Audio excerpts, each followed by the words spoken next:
Order. Question number 9. Ron Mark. Thank you, Mr. Speaker. My question is to the Prime Minister and asks, does he stand by all his statements where the interests of young New Zealanders are concerned? The Honourable Jerry Brownlee on behalf of the Prime Minister. On behalf of the Prime Minister, in so much as they are accurately quoted or reported, yes. Supplementary. Supplementary question, Ron Mark. Thank you, Mr. Speaker.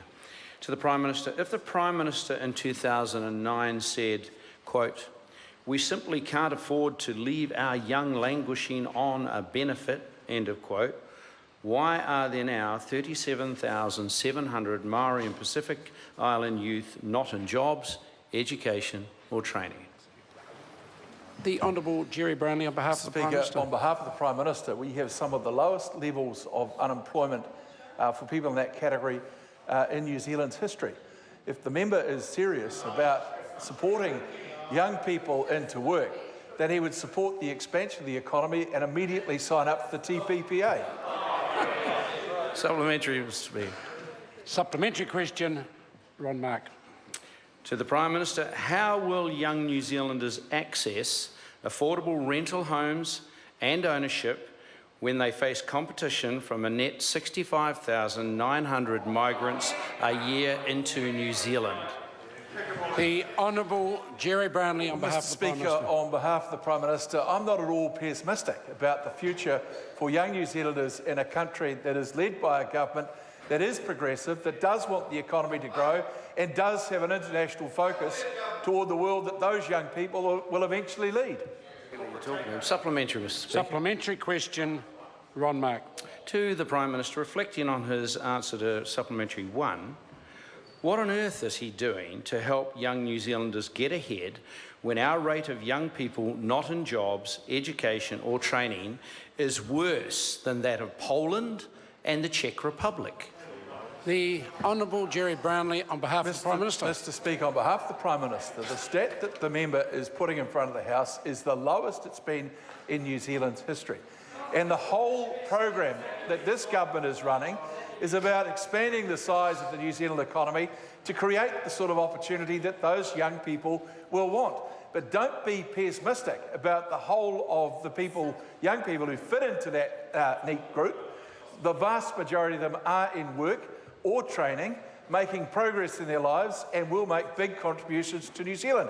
It's a shame the Members' Party don't want to do the same. Supplementary. Supplementary question, Stephen Joyce. Oh, cavalry, yeah?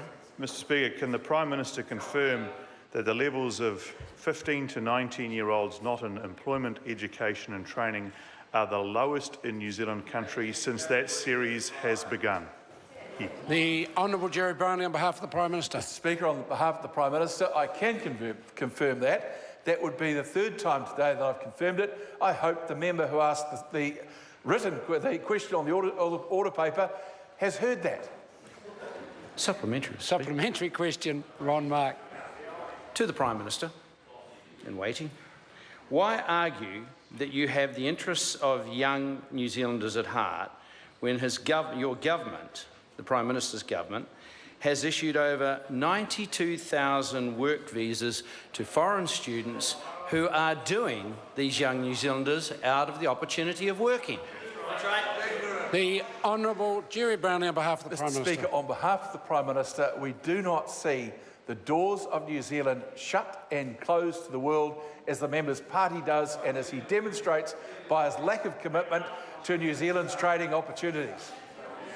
Supplementary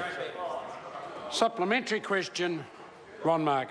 Thank you, Mr. Speaker. To the Prime Minister, why is the government allowing these foreign students to squeeze out unskilled Kiwis from jobs in garages, supermarkets and hotels because, as he knows, they will accept substandard working conditions and lower pay rates, and for that matter, has he forgotten the young people in rural New Zealand whose parents are going to be wound up as their dairy farms are foreclosed on?